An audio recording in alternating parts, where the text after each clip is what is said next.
नाज़रीन, जैसा कि आप जानते हैं, इमरान रियाज खान 4 माह की गुमशुदगी के बाद पीर की सुबह अपने घर पहुंचे।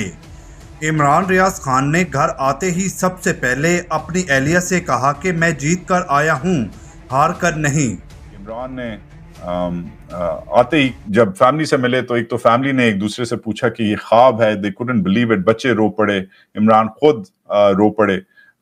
मगर इस सब में जब वो फैमिली से मिले तो उन्होंने पहली चीज जो कही अपनी अहलिया को, उन्होंने कहा कि मैं जीत के आया,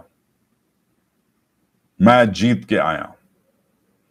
I think this is a very big statement, बहुत बड़ी चीज कह दी है इमरान रियाज खान ने। एक तरफ तो तलत हुसैन कहता है कि इमरान रियाज अपने ही लोगों के साथ भाग गया था, जबकि दूसरी तरफ जावेद चौधरी कहता है कि नवाज शरीफ ने अगवाकारों से कहकर इमरान रियाज को बाजियाब करवाया।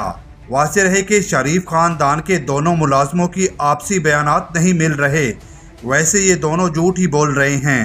और इसके बाद मियां नवाज शरीफ जिसने बाकायदा एक पॉलिटिकल स्टैंड लिया और स्टैंड लेने के बाद उस आदमी ने इमरान रियाज को रिहा करवाया। तो इमरान रियाज के ऊपर अगर किसी शख्स का कोई एहसान है तो वो मियां नवाज शरीफ है।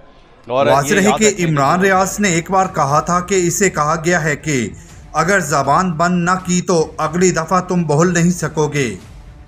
ये बात भी पहुंचाई गई है कि इस दफा अगर तुझे पकड़ेंगे तेरी जबान खराब कर देंगे तो फिर तू बोल नहीं सकेगा। यही वजह है कि इमरान रियाज खान इस वक्त अस्पताल में हैं और इतलात सामने आ रही हैं कि वो बोल नहीं सकते। हमारी दुआ है कि अल्लाह पाक उन्हें दोबारा सेहतयाबी दे और लोगों को जल्द उनकी आवाज़ दोबारा सुनने का मौका मिले। आमीन।